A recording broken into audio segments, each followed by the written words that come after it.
Ctrl plus Shift plus N launches the default browser with the text on the clipboard as the URL. I don't know why this happens, but when I want to create a new folder when 7, I press Ctrl plus Shift plus N. It used to work before, but now the shortcut seems to have been overridden. It launches the default browser with the text on the clipboard as the URL. How do I fix this? Edit, fixed it. I noticed that Clips was assigning a hotkey. Check to ensure you don't have any software installed that may be overriding the hotkey, such as auto hotkey.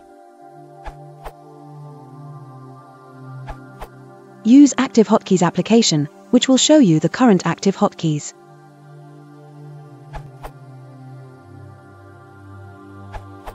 I had the exact same problem. Ctrl plus Shift plus N should create a new folder, but instead was opening a browser and pasting the clipboard. I realized it was being used by Clips for navigation. Clips is a clipboard history application. You can right-click the Clips icon in the tray and choose Configure. In the resulting window you can change that shortcut key association.